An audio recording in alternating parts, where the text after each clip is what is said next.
So we're now joined by Graham Massey. Graham is another seminal music maker whose music has been incredibly influential. And the aim of this conversation is to talk to Graham about his story and to gain his insights into, retroanalyzing how it happened and how it all worked. So, Graham, could we go back to when you first started making music, or heading towards when you were coming into the public eye? You could tell us a bit about what was going on in the world, the circumstances, and about yourself and how you connected with that and how you were making sense of it all. Yeah, I mean, as a teenager, sort of in the 70s, it was such a rich time for music.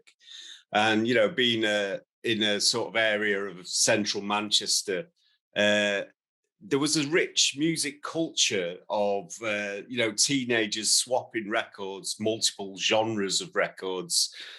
And it was inevitable that a lot of us kids at school started experimenting in alternative music culture, because like the music culture at high schools back then was a bit staid, and I couldn't even break into music at school. They gave out instruments quite early on in high school, and I remember being excluded from that because they just did a little test of, could you sing these notes? And if you couldn't have a vocal ability, that ruled you out of instrumentation. I thought that was really peculiar at the time. So with the spirit of rebellion, I entered music round about the period of punk, where no musical ability was required, and there was a great spirit of just jumping in and making a noise. So one of the first bands I was in was this group called Danny and the Dressmakers, and we went off with these hippies in an ambulance around the country doing free gigs, mostly at universities, with another group called ATV, Alternative TV, and various other sort of anarchic free music makers. And that was the best education for me, because it was like dealing with an audience and how to rev an audience up, and how to very visceral music. And it gave one a lot of confidence in that, it's just really good grounding of like,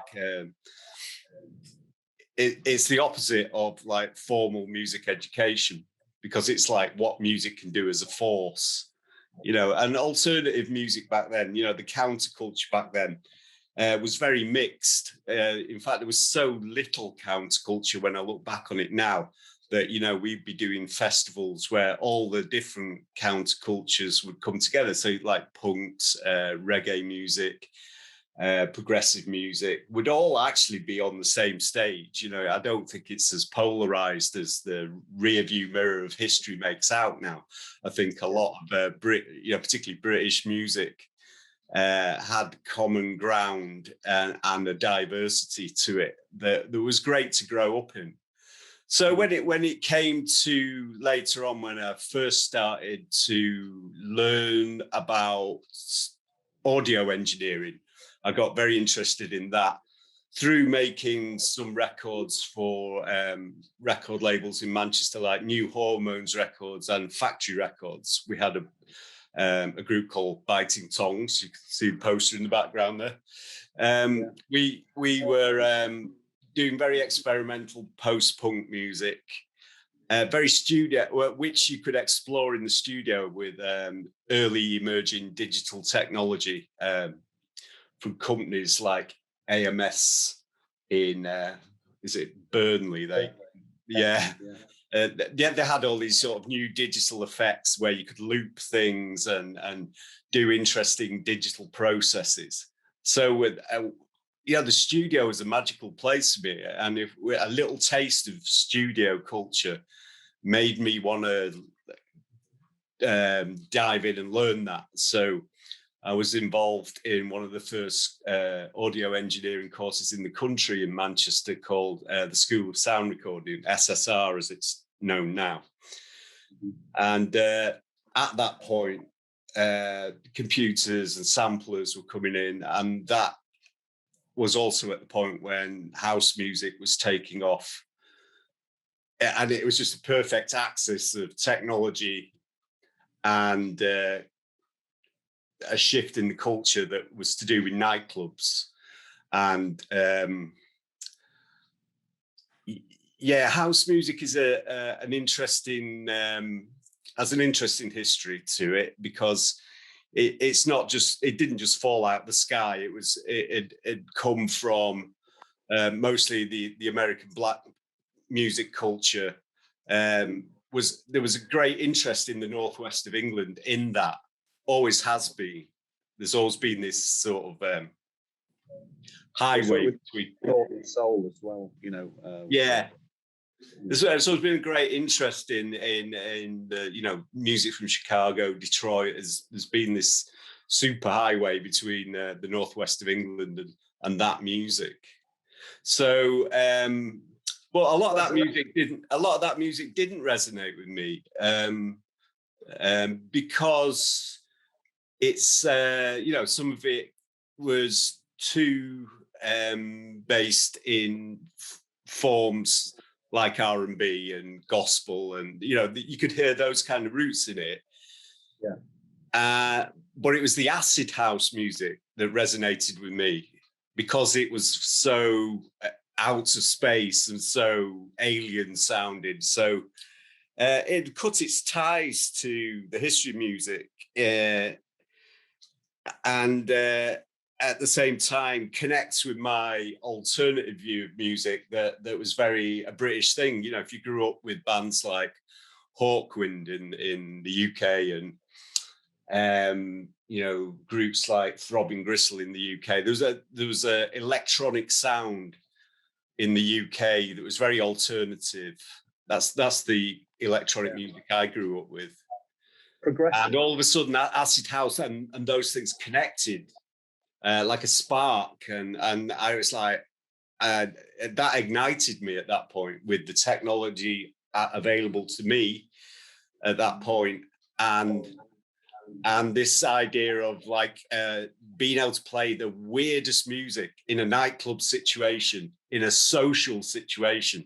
It wasn't about the weirdos in the corner anymore. It was about this mass social stage of all these people coming together for the first time, all these tribes breaking down into a much bigger kind of tribe of music listeners. And that was a very exciting time. And that's when we began 808 State.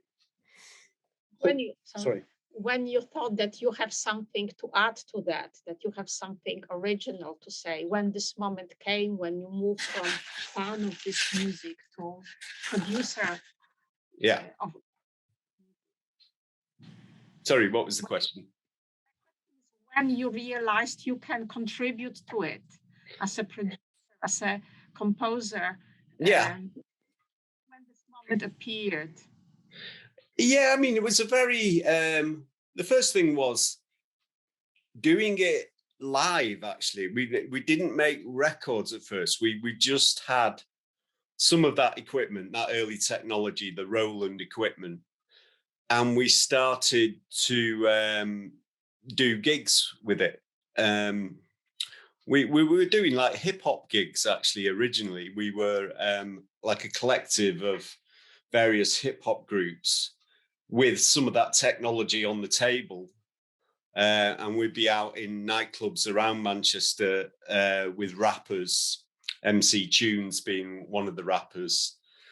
And at the end of those nights, because we're so interested in acid house, Gerald and me and Martin Price just started to do experiments at the end of the night.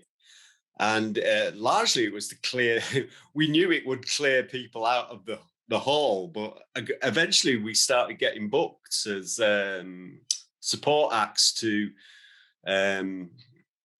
other alternative bands in Manchester. So what was that following? So that was a club night, and then yeah. What were you doing before then? Were records being played, and then were you playing the records, and then no, it was like organising the hip hop community in Manchester. You know, it would be Martin Price, who was in our group. He ran a record store in the centre of Manchester, and therefore that was like a social hub for people trying to do new electronic music. It was a community, by the sounds of what you're describing. Yeah, people came in with tapes. He was almost like in an A&R kind of capacity for on a street level. You know, he didn't have a job with. I think they had ambitions to start a record label from the music shop. And we used to get together to have meetings. Back then, you could get government support. Well, the idea was you get like a government grant to maybe make a record. This never actually materialized. We actually ended up self-funding the project. So, because I had studio, access, and I could engineer the records. It started off just Martin bringing people to me to get recorded. That started in parallel with doing these live concerts, because I used to also do live sound in nightclubs in Manchester as well. You know, I was a sound engineer in that capacity as well. So there's a collision of technology. It sounded like you were describing kind of a new wave of technology that was significantly different, or doing new things, noticeably new things. Yeah, I think there was a time in the 80s where technology was kind of expensive. You know, people in previous interviews this afternoon were talking about things like emulators. They were way out of our league in terms of being able to get hold of technology like that. So we were more, I've said it before, we were like a cash converters orchestra. You know, everything we got was secondhand. And it was because of this emerging digital technology and everything, MIDI keyboards and things. A lot of the old technology, a lot of the analog technology became cheap, and almost people were almost giving it away. You know, things like Moogs, even Moog synthesizers, and the previous era of technology became available to like street level kids like us for the first time, you know. So that was very exciting. Plus the price of samplers had come right down, you know. A lot of our first samplers were like Casio budget range sort of keyboards, but it allowed you to put a foot in the water with making that music, making hip hop and techno. Is that what you were using in the infancy of your Yeah, it was a real hybrid of whatever you could get your hands on. You know, it was a real mishmash of equipment. Were you making hits with that stuff, or had you received sort of an influx of support or cash by labels? Oh no. Not at all. It was literally, I don't think I heard you right, but it sounded like a sort of cash converter orchestra. Yeah, that's right. Yeah. So, I mean, when we got together, like a guy called Gerald had already got quite a collection of Roland equipment together when we first collaborating. Like an 808 and a 303 and stuff.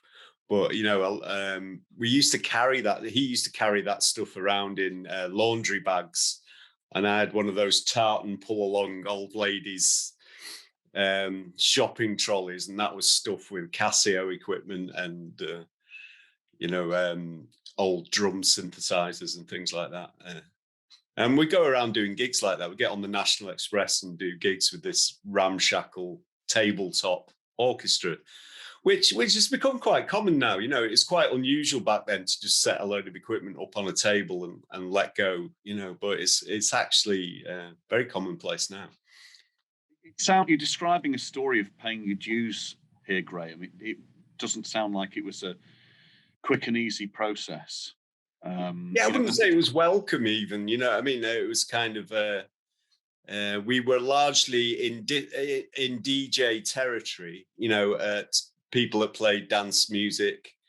The DJ was already established, kind of thing, but the idea of doing some live music at these events was a bit of a faff, really, for most circumstances. But however, there was this thing in the air of acid house music that made it suddenly there was a door open for it, you know. So this was the right approach at that particular given time for that particular genre. And I'm talking, you know, sort of 1988, you know, it's kind of early doors, you know. By 1989, things are, you know, when we're doing gigs into 1990 and things like that, would change quite radically. The whole thing changed very quickly in terms of technology. Once we got a record company involved and there was a budget to, you know, expand your equipment. Yeah. Yeah. And you worked with Trevor Horn, who was signed to his label, weren't you? So there was, you know, he was a producer familiar with technology and innovation, wasn't he? Exactly. Yeah. That was. But even then, you notice we'd go down to his studio in London. ZTT had the studio Psalm East and Psalm West, and you'd see very expensive equipment used as door stops there. You know, you'd see, like, you know, synclaviers keeping a door open and stuff. They'd already stopped using that equipment, you know, at that point. It's gone. It would have been revered. You know, people would have loved to got their hands on it, but they'd already moved on from it. It was like a case of getting the new thing, doing something, and then on to the next. Yeah, I think there's a huge price in with music technology, that there's always this sort of first wave of really expensive R&D going on, and then once you start making hits with with the real budget stuff, it's almost like a trend, you know. The cheap drum machines were the best drum machines in a way, you know. You remained based in Manchester, so you belong to these musicians who seem not to have this ambition to go to London or the need to go to London. Why it's like that? Or maybe it wasn't like that all the time, where you were happy to stay in Manchester because you had enough audience there, or for other reasons, cultural reasons? Well, you travelled the world with your audiences, but your base was in, so it wasn't, Manchester was home, wasn't it, really? Yeah. Was the infrastructure just sort of sufficient? Yeah, you know, because we had factory in Manchester, didn't we, and things like that. So I'm trying to think, you know, because there was like 4 of us in the group, plus, you know, management, and there's quite a lot of quite a gang of people that we had there. For us all to move to London, all to make that decision to move to London, seemed a little complicated. Plus the fact that Manchester seemed to be a very exciting place at that point in time. You know, the nightlife in Manchester seemed infinitely better than the nightlife in London to us. You know, we were down London a lot of the time, but a capital city works on a different frequency to a place like Manchester. So we felt the vibe in Manchester at that point was like the best place on earth to us, you know, in terms of music, raves, a lot of the rave culture in the northwest of England at that point. We did travel all over the country at that point. One of the things about rave was it did connect up the country a lot. So we'd be up in Scotland, we'd be, out in the country a lot, for during the night playing raves. So you felt connected to the whole country all of a sudden. But having that geographical awareness, you realize that London was quite, a capital city, just operates in a very different way. And we were quite happy to just go and visit and do bits of business there, and retreat to what we felt was a more comfortable vibe in the northwest. And your career is long. You are still an active musician.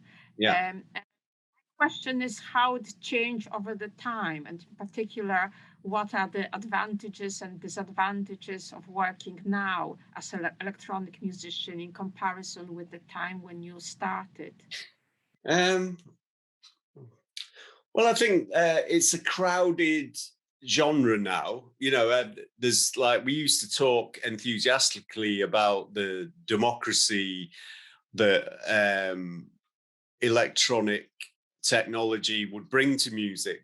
We'd talk about, this was back in the late 80s and the early 90s, that one day everyone would be able to make things on on some kind. The idea of a laptop back then was like kind of far-fetched, but I remember when laptops first came in, it was like, oh, we can do this, take this somewhere, and you could make music in different situations. The same kind of liberation that the Walkman brought, only a few years before, that you could go and then experience music anywhere or in a solitary way.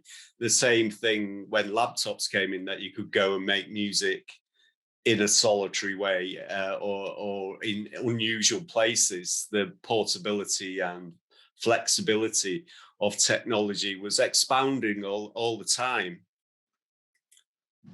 But it almost sort of seems like we're in a place of people do it in a hobbyist kind of way now, and that's not a bad thing. There's a lot of modern electronic music, and particularly the modular scene now. People just do it as part of their life. The music making has become an everyday thing. Consuming music, whereas they might have listened to other people's music, they're consuming it by doing it themselves. Yeah, I guess. Yeah, it's these boundaries have kind of changed quite a bit. There's this idea of the artist and a career in electronic music. It's all kind of blurring a bit now. It's like we can look back on golden ages of, say, the 90s with all the Warps record stuff, and where that was a record label that very much treated their roster as artists and promoted them as artists. I think now we've definitely returned to, there's just the amount of music coming out every week. It's difficult to navigate, from a point of view of taste, to find the tastemakers to guide you through electronic music now. You need to put a lot of time aside in choosing the music that you're going to have in your life. The machines do it. Curating your own music collection now that's pretty full-time job, for most people.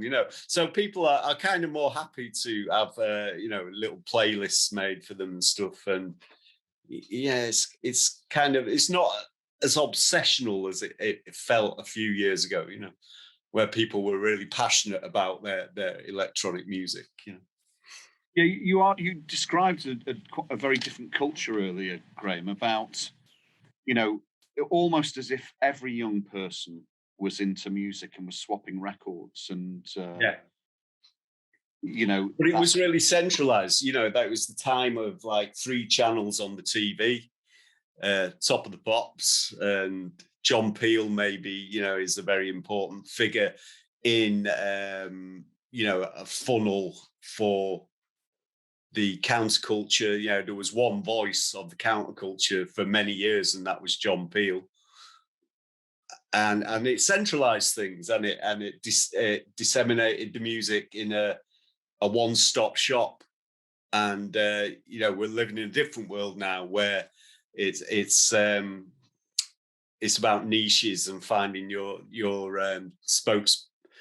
Your curators are many and wide now. And you managed to survive in all these worlds.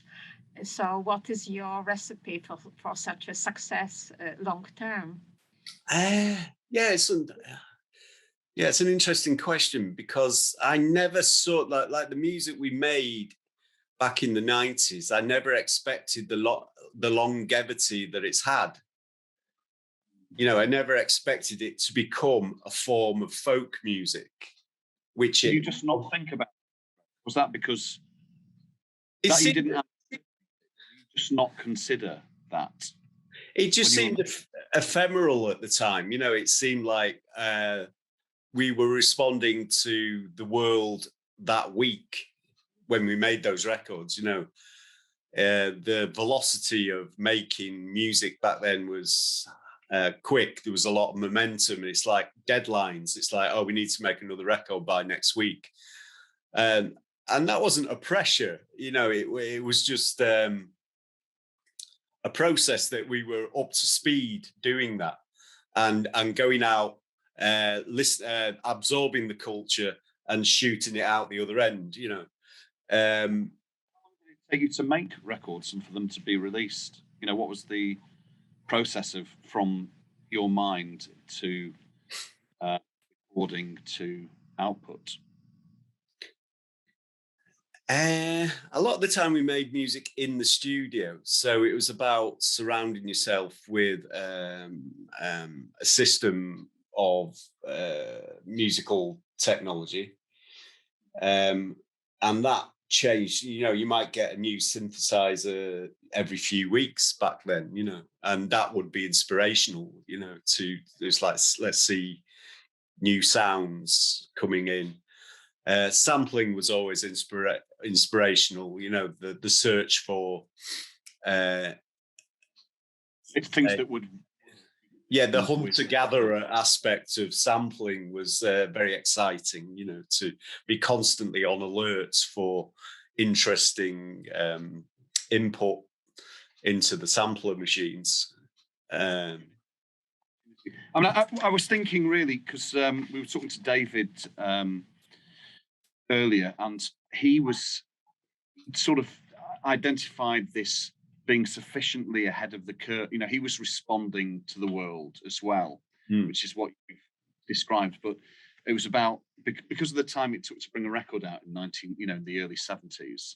Yeah, being sufficiently ahead in terms of taste to for it to land at a time. Timing was very important.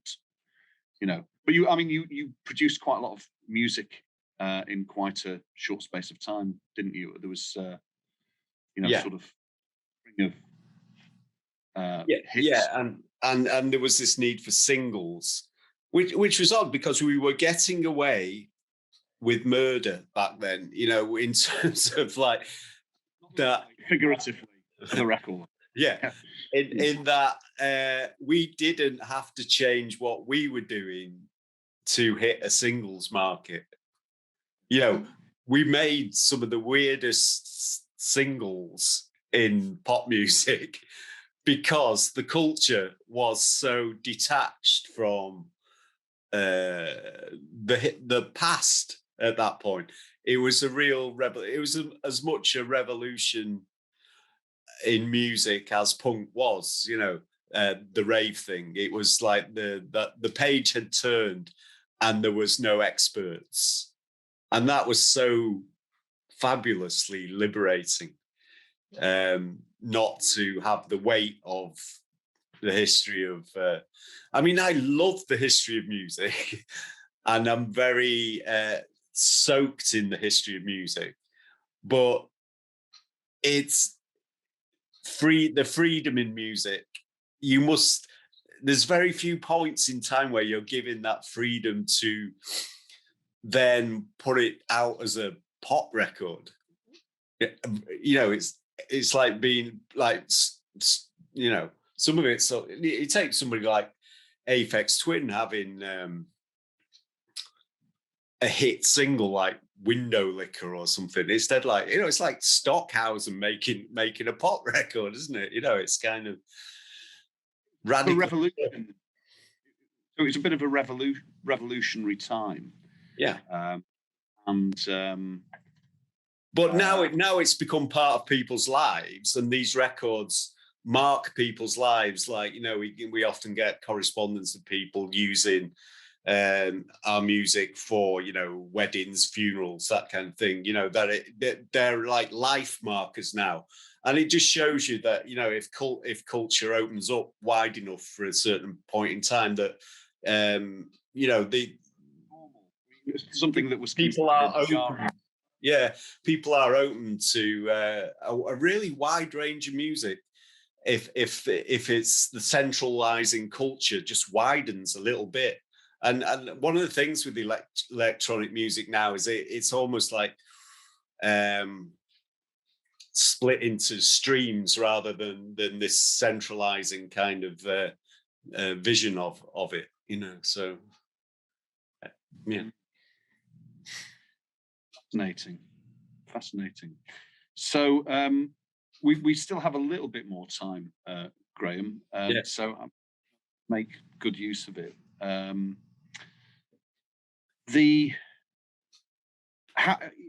So there was this notion of counterculture.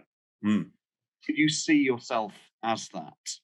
And if so, what was the transition like into mainstream culture, where it caught fire? You know, your underground music caught fire and found engagement with, you know, the mainstream culture.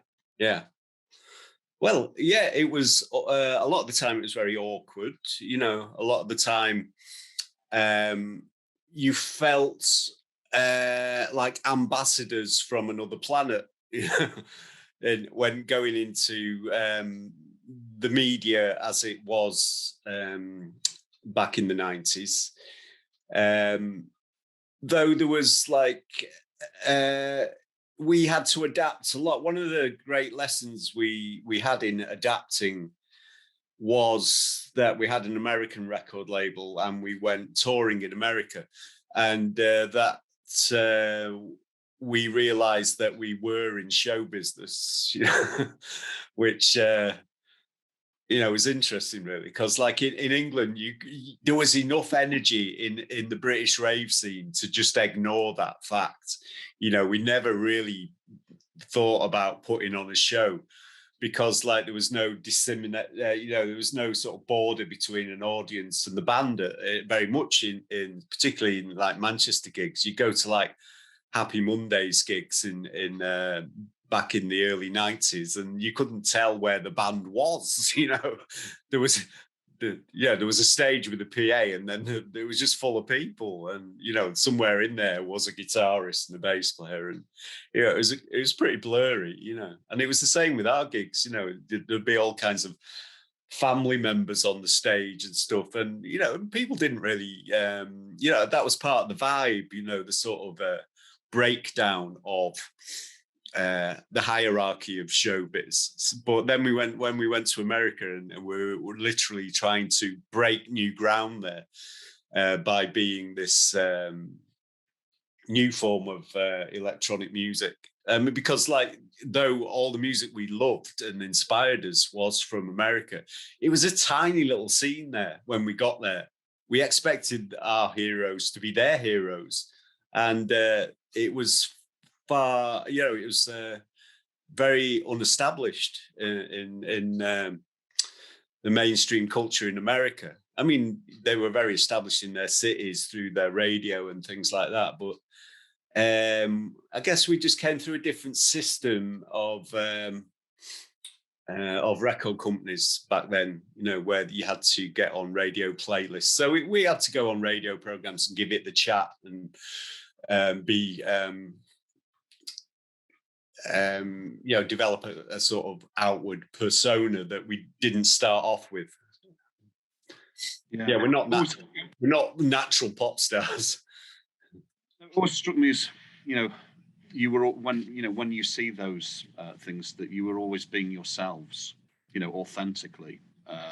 Yeah, and I think, you know, when you're coming at it from in a foreign place, you know, you've got a curiosity factor, you know, that, you know, coming from a town like Manchester that was full of all this unusual music. Think of all the bands coming out of Manchester that were just so indefinable, like, you know, from New Order and groups like that. They were great. They cut a lot of ground out for us, a band like New Order being so awkward and, you know, uncompromising and simple in many ways. You know, a lot of their music was just sort of almost starting, it's almost naive, some of that stuff that it did cut out a lot of ground for us to then sort of walk in their footsteps, you know.